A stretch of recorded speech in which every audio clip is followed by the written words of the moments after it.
ലാക്കീറിലേക്ക് സ്വാഗതം. ഒരാട്ടിടയനുണ്ടായിരുന്നു.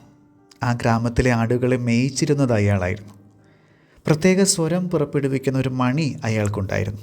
അതുമായി അയാൾ മുൻപേ നടക്കുകയും ആടുകൾ ആ മണിയുടെ സ്വരം കേട്ട് അയാളെ അനുഗമിക്കുകയുമാണ് ചെയ്തിരുന്നത്.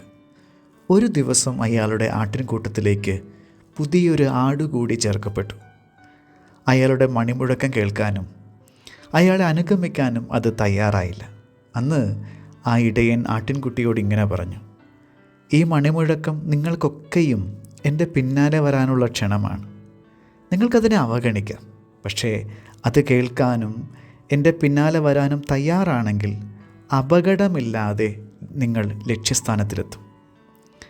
ആ ദിവസം ഇടയൻ ആടുകളുമായി ഒരു കുന്നിൻ മുകളിലേക്കാണ് പോയത്. അന്ന് സന്ധ്യയായപ്പോൾ കനത്ത മഞ്ഞ് ആ കുന്നിനെ മൂടി. പെട്ടെന്ന് ഇരുട്ട് പടർന്നു. ആടുകൾ പരിഭ്രാന്തിയോടെ കരയാൻ തുടങ്ങിയപ്പോൾ ഇടയൻ മണിമുഴക്കിക്കൊണ്ട് വീട്ടിലേക്ക് നടന്നു. കൂട്ടം വിട്ടുപോയ ആടുകളൊക്കെ ഇടയനെ കണ്ടെത്തി. അപ്പോഴാണ് കൂട്ടത്തിലെ പുതിയ ആടിന് ഇടയൻ്റെ പ്രവൃത്തിയുടെ അർത്ഥം മനസ്സിലായത്. പിന്നീടൊരിക്കലും അത് ഇടയനോട് കലഹിച്ചിട്ടില്ല. കഥയിലെ ഇടയനെ പോലെ ദൈവം ഏതെല്ലാമോ മണിമുഴക്കി മനുഷ്യരെ വിളിച്ചുകൊണ്ടിരിക്കുന്നുവെന്ന് സുവിശേഷം നമുക്ക് പറഞ്ഞു തരുന്നു. സുവിശേഷ സന്ദർഭം ഇങ്ങനെയാണ്: കിഴക്കുദേശത്തു നിന്ന് വന്ന ജ്ഞാനികൾ രക്ഷകനെ തിരക്കിയുള്ള യാത്രക്കിടയിൽ ജെറുസലേമിലെത്തുന്നതും പിന്നീട് പുരോഹിതരിൽ നിന്നും കിട്ടിയ നിർദ്ദേശമനുസരിച്ച് ബത്ലഹേമിലെത്തി ഉണ്ണിയെ കണ്ട് വണങ്ങുന്നതുമാണ് സുവിശേഷ ഭാഗം. ഇന്ന് സഭ പ്രത്യക്ഷവത്കരണ തിരുനാൾ ആചരിക്കുകയാണല്ലോ. സകല ജനത്തിനുമായി ദൈവം തന്നെ വെളിപ്പെടുത്തുന്നു എന്ന സന്തോഷമാണല്ലോ എപ്പിഫനി അഥവാ പ്രത്യക്ഷവൽക്കരണ തിരുനാളിൻ്റെ ഹൈലൈറ്റ്. ഈ പശ്ചാത്തലത്തിൽ ഇന്നത്തെ വചനഭാഗം കുറേ കൂടി ആഴമുള്ള വിചാരങ്ങളിലേക്ക് നമ്മെ ക്ഷണിക്കുന്നുണ്ട്.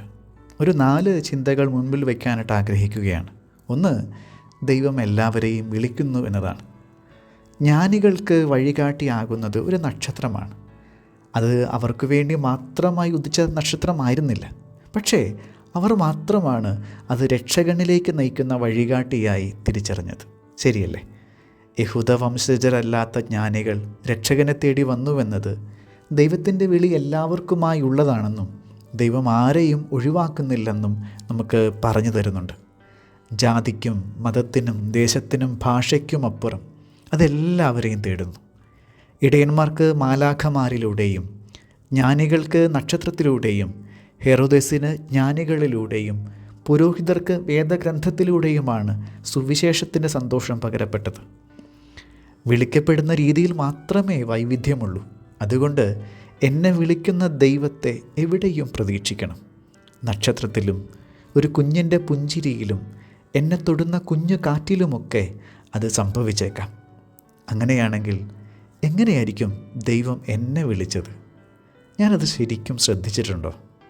ദൈവത്തിലേക്ക് വിളിച്ചുകൊണ്ട് എൻ്റെ മുമ്പിൽ വന്ന ഒരു നക്ഷത്രത്തെ, ഒരു മാലാഖയെ, ഒരു ജ്ഞാനിയെ, ഒരു വചനത്തെ ഞാൻ കാണാതെ പോയിട്ടുണ്ടാകുമോ? എന്താണെങ്കിലും ചിലർക്ക് മാത്രം കിട്ടിയ ഒരു പ്രത്യേക വരമാണ് ദൈവത്തിൻ്റെ വിളിയെന്ന് തെറ്റിദ്ധരിക്കാതിരിക്കാം. കാരണം അതെല്ലാവർക്കും വേണ്ടിയുള്ളതാണ്. അതെല്ലാവരെയും നിരന്തരമായി തന്നിലേക്ക് ക്ഷണിച്ചുകൊണ്ടിരിക്കുന്നു. രണ്ടാമത്തെ ചിന്ത, ദൈവം എല്ലാവരെയും വിളിക്കുന്നുവെങ്കിലും മറുപടി വ്യക്തിപരമാണ് എന്നുള്ളതാണ്. പുരോഹിതർക്കും നിയമജ്ഞർക്കും വേദപുസ്തകം അറിവിൻ്റെ വഴി പറഞ്ഞു കൊടുത്തെങ്കിലും അവരുടെ പ്രതികരണം നിസ്സംഗമായിരുന്നു. ഹെറോദേസ് വിളിയോട് മറുതലിച്ചു എന്ന് മാത്രമല്ല, അത് ഇല്ലാതെയാക്കാനും ശ്രമിച്ചു എന്നതാണ്. രക്ഷകൻ്റെ പിറവി സൂചിപ്പിക്കുന്ന നക്ഷത്രം എത്രയോ പേർ കണ്ടിരിക്കണം. എന്നാൽ ജ്ഞാനികൾ മാത്രം നക്ഷത്രത്തിൻ്റെ വിളി കേൾക്കാനും അതിനോട് പ്രതികരിക്കാനും തയ്യാറായി. അങ്ങനെയാണല്ലോ അവർ ഉണ്ണിയേശുവിൻ്റെ മുമ്പിൽ എത്തിച്ചേർന്നത്.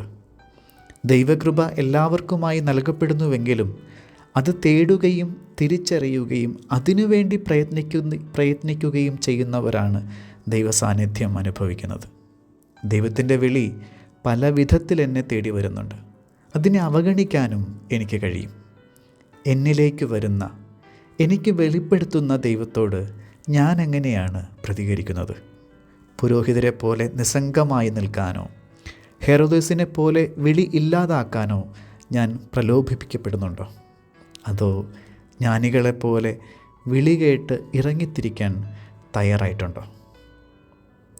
മൂന്നാമത്തെ ചിന്ത, ദൈവം ക്ഷണിക്കുന്നത് ഒരു യാത്ര പോകാനാണ് എന്നതാണ്. ജ്ഞാനികളുടെ യാത്ര എളുപ്പമായിരുന്നില്ല. അവർക്ക് ഒരു ഉറപ്പുമില്ലാത്ത ഒരു ഇറങ്ങിപ്പോകലായിരുന്നു അത്. സുരക്ഷിതമായ ഇടമൊക്കെ ഉപേക്ഷിച്ചു വേണമായിരുന്നു അവർക്ക് പോകാൻ. യാത്രയെക്കുറിച്ച് അറിഞ്ഞപ്പോൾ എത്രയോ പേർ അവരെ പരിഹസിച്ചിട്ടുണ്ടായിരിക്കാം. എന്നിട്ടും ദൈവത്തിൻ്റെ വിളിയോട്, ആ വെളിപ്പെടുത്തലിനോട് പ്രത്യുത്തരിക്കാൻ അവർ തയ്യാറായി. യാത്ര പോകാനുള്ള ക്ഷണം ബൈബിളിൽ ഇവിടെ മാത്രമല്ല കാണുന്നത്. അബ്രഹാം, മോശ, ഇസ്രായേൽ ജനം, ഇങ്ങനെ പലർക്കും യാത്രാക്ഷണം ലഭിക്കുന്നുണ്ട്. അവരൊക്കെ അതിന് തയ്യാറായിട്ടുണ്ട്. ഞാനെപ്പോഴാണ് എൻ്റെ ദൈവാന്വേഷണ യാത്ര ആരംഭിച്ചത്? എൻ്റെ ദൈവാന്വേഷണം എവിടെയാണ് എന്നെ എത്തിച്ചത്? ഏതൊക്കെയോ ഹെറോദേസിൻ്റെ കൊട്ടാരത്തിൽ ഞാൻ പെട്ടുപോയിട്ടുണ്ടോ? ദൈവത്തെ തേടിയുള്ള യാത്രയുടെ ഏക ബലം വിശ്വാസമാണ്. ആദ്യം പറഞ്ഞ കഥയിലെ ആട്ടിൻകൂട്ടം ഇടയൻ്റെ പിന്നാലെ നടക്കണമെങ്കിൽ അയാളിൽ അവയ്ക്കൊരു വിശ്വാസമുണ്ടായിരിക്കണം. അതുപോലെ ദൈവം എന്നെ നന്മയിലേക്ക് നയിക്കുമെന്ന് വിശ്വസിക്കാൻ കഴിയാത്ത ഒരാൾക്ക് ദൈവത്തിൻ്റെ വിളി കേൾക്കാനോ ദൈവം കാട്ടുന്ന വഴി നടക്കാനോ കഴിഞ്ഞെന്നു വരില്ല. എന്താണെങ്കിലും ജ്ഞാനികൾ അതിന് തയ്യാറായി. അങ്ങനെയാണ് അവർക്ക് ഉണ്ണിയേശുവിനെ കണ്ടുവണങ്ങാനായത്. ദൈവത്തിൻ്റെ വിളി കേൾക്കാനുള്ള ശ്രദ്ധ ഞാനിപ്പോഴും സൂക്ഷിക്കുന്നുണ്ടോ? അവിടുന്ന് കാട്ടുന്ന വഴി നടക്കാനുള്ള വിശ്വാസത്തിൻ്റെ ബലം എനിക്ക് ഉണ്ടായിരിക്കുമോ? പ്രാർത്ഥിക്കാം. ഈശോയെ, നിൻ്റെ വിളി കേൾക്കാൻ എൻ്റെ കാതുകളെയും നിന്നിൽ വിശ്വാസം അർപ്പിക്കാൻ എൻ്റെ ഹൃദയത്തെയും തുറക്കണമേ. ജ്ഞാനികളെപ്പോലെ നിന്നെ തേടാനും അതിൽ ആനന്ദിക്കാനും ഞങ്ങൾക്ക് കഴിയട്ടെ. ആമേൻ. സ്തുതിയായിരിക്കട്ടെ.